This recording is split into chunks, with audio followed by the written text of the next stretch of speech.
নমস্কার, আমি প্রদীপ মাঝি। পশ্চিমবাংলার একজন দায়িত্বশীল নাগরিক হিসাবে আগামী যে নতুন সরকার আসছে, অর্থাৎ ভারতীয় জনতা পার্টি, সেই পলিটিক্যাল পার্টির সম্মানীয় কার্যকর্তা এবং সমর্থক তাদের উদ্দেশ্যে আজকের এই ভিডিওর বার্তার মাধ্যমে আবেদন রাখব, অনুরোধ করব। সেটা হলো, আমরা সকলেই জানি মাত্র কয়েকদিন আগে পশ্চিমবাংলার বিধানসভা নির্বাচন শেষ হয়েছে এবং তার পরিণামও এসে গেছে। এবং পরিণামটা যেভাবে এসেছে, যারা রাজনৈতিকভাবে পলিটিক্যাল পার্টির যারা দায়িত্বে ছিলেন, অর্থাৎ বিজেপিও ভাবেনি যে এতটা ভালো ফল হতে পারে। তার জন্য পশ্চিমবাংলার সমস্ত জনগণকেও ধন্যবাদ, এবং যতটুকু বিজেপি আশা করেছিল জনগণ তাদেরকে সমর্থন করবেন, তার থেকে অধিক সমর্থন দিয়েছেন। আমি এই পলিটিক্যাল পার্টির এক বিচারধারার সংগঠনের সদস্য হওয়ার সুবাদে আমিও বিগত নির্বাচনে অনেক জায়গায় পথসভার মাধ্যমে আমি নিজেও আবেদন রেখেছিলাম পশ্চিমবাংলার মানুষের কাছে, আমাদের লোকাল মানুষের কাছে, লোকাল জনগণের কাছে আবেদন রেখেছিলাম যে এই সরকারকে আর ফিরিয়ে আনা যাবে না। তার কারণ 15 বছরের চুরি দুর্নীতি থেকে শুরু করে সামাজিক অবক্ষয়, অর্থনৈতিক অবক্ষয় এবং সুরক্ষা, বিশেষ করে মহিলাদের সুরক্ষার বিষয়ে যেভাবে ধীরে ধীরে ভয়ঙ্কর একটা পরিস্থিতির দিকে যাচ্ছিল পশ্চিমবঙ্গ, এবং বিগত সরকার অর্থাৎ তৃণমূল কংগ্রেস যে বিপদের দিকে পশ্চিমবাংলাকে ফেলে দিচ্ছিল, তার শেষ দেখার জন্য ঠিক যেভাবে রাজনৈতিক দল বিজেপিও আবেদন রেখেছে। এবং বুঝলাম পরিণাম আসার পর যে পশ্চিমবাংলার অর্ধেকেরও বেশি মানুষ যারা চাইছিল কোনো না কোনোভাবেই সরকার যাক, এবং তারা এর প্রতিবাদ হিসাবে নির্বাচনের ভোট বাক্সে তারা প্রমাণ করে দিয়েছে যে শুধু পলিটিক্যাল পার্টি হিসাবে বিজেপির ধারণা নয়, পশ্চিমবাংলার অর্ধেকেরও বেশি মানুষের ধারণা ছিল যে সরকারের নিপাত যাওয়া উচিত। এখন বার্তা হিসাবে আমি যেটা বলতে চাইছি, স্বাভাবিকভাবে আমরা বহু জায়গায় দেখছি সরকার পরিবর্তনের পরপরই কিছু কিছু জায়গায় অতি উৎসাহিত হয়ে, অথবা বিগত 15 বৎসরের যে মানসিক, দৈহিক এবং অর্থনৈতিক যন্ত্রণা দিয়ে শুধুমাত্র বিজেপি করার জন্যে হাজার হাজার মানুষকে ঘর ছাড়া হতে হয়েছিল, তাদের স্ত্রী পুত্র ছেড়ে বাইরে কাটাতে হয়েছিল, অর্থনৈতিকভাবে ক্ষতি, সামাজিকভাবে ক্ষতি তাদের মেনে নিতে হয়েছিল। আজ এই পরিবর্তনের ফলে হয়তো দম রাখতে না পেরে, হয়তো ধৈর্য ধরতে রাখতে না পেরে তারা কিছু কিছু আইনকে হাতে তুলে নিয়েছে এবং প্রতিশোধ নেবার চেষ্টা করেছে।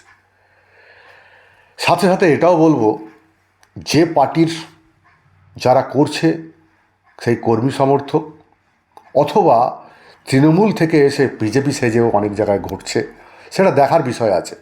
আমি যেটা বলতে চাইছি যে ভারতীয় জনতা পার্টি যে ধরনের শৃঙ্খলাপরায়ণ দল, সেই দলের যদি কেউ প্রিয়র কর্মী সমর্থক হয়, তারা অন্তত এই ধরনের কাজ করতে পারে না। হতে পারে কেউ নন ট্রেন্ড বিজেপির কর্মী, অথবা ঠিকঠাক তাদেরকে পলিটিক্যালি দায়িত্ব বা জ্ঞান না থাকার কারণে অনেক সময় ভুল হয়ে যাচ্ছে আবেগের বশে। তো আমি বলতে চাইছি, যে কারণে এই একটা তোলামূল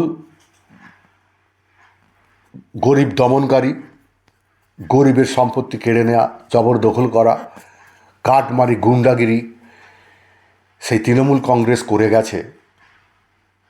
আর আমরা, অর্থাৎ যারা আজকের নতুন সরকারে আসছে, তাদের কর্মী সমর্থকরা যদি সেই ধরনের কাজ করে ফেলে, তাহলে সমাজে যে বার্তাটা যাবে, যারা আমাদেরকে উজাড় করে ভোট দিয়েছে যারা এই সরকারকে নতুন করে আসার জন্য তার প্রাণ দিয়ে প্রাণের বাজি রেখে ভোট দিয়ে তাদেরকে সরকারে এনেছে, তাদের কাছে কিন্তু একটা ছোট্ট কিছু দিনের জন্য হলেও একটা বাজে বার্তা যাবে এবং তারা হয়তো ভাববে তো এই দুটো পার্টি একই। তাই প্রত্যেকের কাছে অনুরোধ করব, আবেদন রাখবো, আপনারা একটু সংযমী হবেন, চিন্তা ভাবনা করবেন। হয়তো কিছু ভুলভ্রান্তি হয়ে গেছে আবেগের বশে, বা 15 বছরের অত্যাচারের ফলস্বরূপ আপনারা করেছেন, কোনো ক্ষেত্রে আপনারা সঠিক করেছেন, কিন্তু কোনো ক্ষেত্রে অতি উৎসাহিত হয়ে এক্সট্রা করা হয়ে যাচ্ছে। সেইগুলো থেকে একটু চিন্তা ভাবনা করবেন যে দলের আপনারা কর্মী সমর্থক বলে দাবি করছেন, সেই দল কিন্তু কোনোভাবেই আপনাদেরকে এই কাজ করতে বলেনি। বারবার তারা উপর থেকে মেসেজ দিচ্ছে আপনারা এই ধরনের কাজ করবেন না। তারপরও আপনারা যদি করে থাকেন, সে দায় হয়তো আগামী দিনে দল ছেড়ে ফেলে দেবে এবং শেষে দেখবেন নিজের সমস্যা নিজেকে নিয়েই বয়ে চলতে হবে। তাই আজকের এই আবেদনের মাধ্যমে এটা একটা আবেদন রাখলাম। দ্বিতীয় যেটা বিষয়, 29শে এপ্রিল পর্যন্ত আমাদের পশ্চিমবাংলার বিধানসভা নির্বাচনে ভারতীয় জনতা পার্টির এবং বিচার পরিবারের যে উদ্দেশ্য ছিল, অর্থাৎ দায় ছিল যেই সরকারকে পাল্টে ফেলার, পরিবর্তন করার, আজকে পরিণাম আমাদেরকে বলছে সরকার পরিবর্তনও হয়েছে এবং মানুষের সমর্থনও আছে। তো এখন আমাদের দায় থেকে পরিবর্তন আমাদেরও হয়েছে, সেটা হচ্ছে দায়িত্ব। আমরা যে সরকারে আসছি, অর্থাৎ বিজেপি যে সরকারে আসছে, তাদের যা যা প্রতিশ্রুতি এবং বিগত সরকারের যা যা ভুল, যে অন্যায়, যে সামাজিকভাবে অন্যায়, মানুষের প্রতি অত্যাচার, গরিব মানুষের প্রতি জমি দখল থেকে শুরু করে বিভিন্নভাবে কাটমানির মাধ্যমে তাদেরকে শোষণ করা, সেই সমস্ত জিনিসগুলো আমরা পুনরাবৃত্তি যাতে না করতে পারি, অর্থাৎ যদি করি তাহলে রাজনীতিতে কেউ ক্ষণস্থায়ী, সবাই, কেউ চিরস্থায়ী নয়। এমনও পরিস্থিতি আসতে পারে যে আগামী দিনে আমাদেরকেও সরকার থেকে, অর্থাৎ ভারতীয় জনতা পার্টির সরকারকে এই দায়িত্ব থেকে সরিয়ে দিতে পারে জনগণ।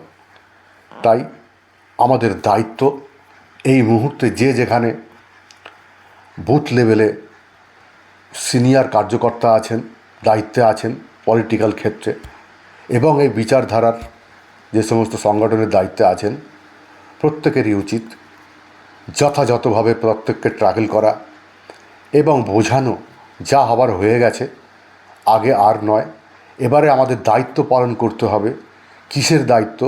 যে ভুলগুলো তৃণমূল কংগ্রেস করে গেছে, সেই ভুল কোনো রকমভাবে না আর হয়। অর্থাৎ মানুষ আমাদেরকে যে জায়গায় বসিয়েছে, যতটুকু আমরা আশা করিনি, তার থেকেও অনেক উঁচু সিংহাসনে পশ্চিমবাংলার মানুষ আমাদের বসিয়েছে। সেই দিকটা খেয়াল করে আমাদের প্রত্যেকেরই উচিত রাজনৈতিক দল হিসাবে, বিচার পরিবার হিসাবে, সামাজিক ব্যক্তি হিসাবে, যে সমস্ত বুথ লেভেলের এরিয়ার মানুষ আছেন, তারা ক্রোধকে সংযমী করুন এবং বুঝিয়ে দিন যে ভারতবর্ষে একটিমাত্র দল, যে দল এতটাই শৃঙ্খলা পরায়ণ, তারা সমাজকে উন্নত করতে, সমাজের ভালো করার জন্য গ্রাউন্ড জিরো লেভেলে যে সমস্ত সমস্যা আছে, সামাজিক সমস্যা, ব্যক্তিগত নয়, সামাজিক সমস্যা আছে, সেগুলোকে শুধরে নিয়ে ঠিক করার দায়িত্ব যেমন রাজনৈতিক দলের, ঠিক অপরদিকে আমরা এলাকার নাগরিক হিসাবে, সুচিন্তক নাগরিক হিসাবে আমাদেরও কর্তব্যের মধ্যে পড়ে রাজনৈতিক দলের সঙ্গে হাত মিলিয়ে সমাজকে উন্নত করা এবং প্রত্যেকে একত্রিত থাকা, যেটা আমাদের বিচার পরিবার বলে থাকে। সকলে এক থাকুন, তাহলে আগামী দিনে আমাদের জয় নিশ্চিত। ধন্যবাদ, সকলে ভালো থাকবেন।